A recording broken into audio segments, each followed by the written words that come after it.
If you want $1 million, you'll make $1 million, not $1.5 million. If you want 10 million, 100 million, and you'll never exceed that. If you change 1 billion lives, that's a formula to become a billionaire and change the world. Time costs lives. Show me your friends and I show you your future. You want to know why you're all f***ed up? Just look at the bums you hang around with. I do what you don't want to do, that you know that you got to do to be where you want to be. Ted Turner just gave his 75th anniversary party on CNN a few months ago. And he makes a couple of comments, and he says, number one, and I'm not suggesting this for everybody, it's how I lived though. First 10 years of my starting CNN, I slept on my couch. I didn't have an apartment. Bill Gates slept in the office. Steve Jobs slept in the office. And I can go down a whole list. Now these are super successful, mega wealthy guys. I slept in my office.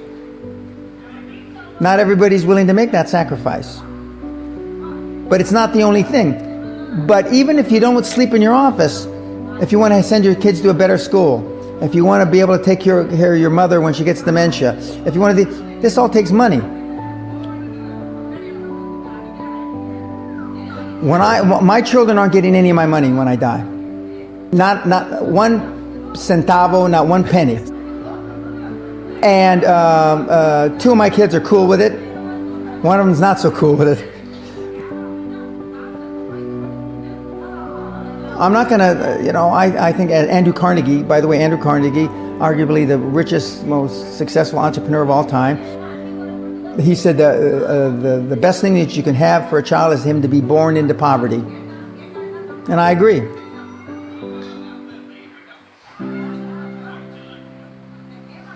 Lack of self-esteem, lack of self-worth. Now they think they have self-worth.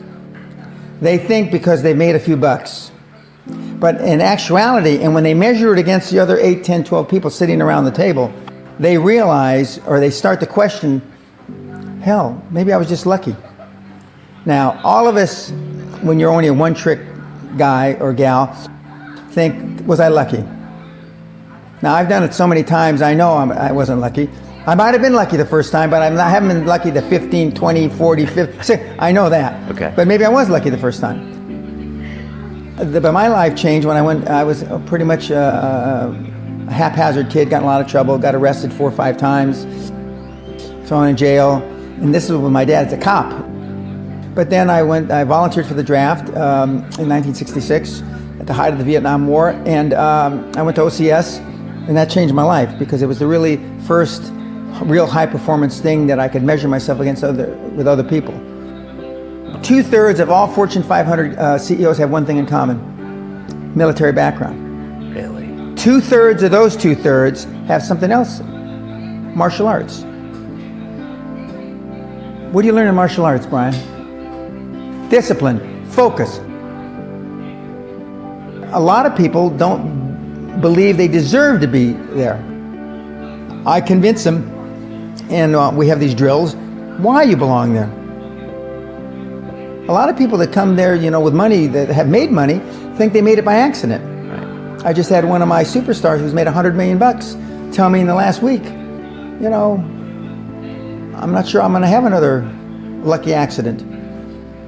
And I said, you did it. I mean, you tried a lot of things. I believe Thomas Edison, I wouldn't have done it 10,000 times. Okay. I would have hired an engineer from MIT to do it.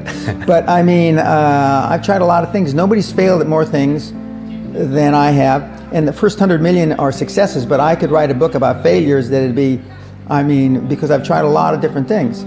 Because failure is just testing.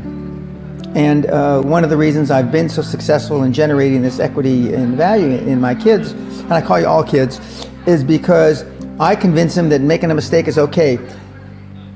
Your parents probably told you, you can be anything you want. But you can't. That's horseshit. You can't. If it's all juxtaposed.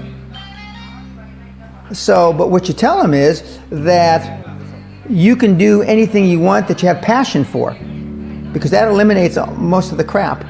Because most people don't follow their dream. You know, like they say in The Sound of Music, you can't have a dream come true unless you have a dream. Now, I still dream. I dream in Technicolor. I say my affirmations and goals every single night. It's bloody hard to be a high-performance person. Perfection equals paralysis. If you left it to engineers, no car would ever come off the assembly line. No car would ever come off the assembly line. And I've been in business with enough engineers, I can attest to that with my hand on my heart. They'd still be trying to make it better. And the internet business is very much the same. The internet kids want to test and test and test, and they want the landing page to be this. Roll it out. The great thing about the internet is your results are instantaneous. If something that I'm overseeing at a Concord level, 60,000 feet, doesn't work in 2 days, forget about it, move on. And today at our meeting, now the young kids are, we ran it 3 days, sir, and we closed it down.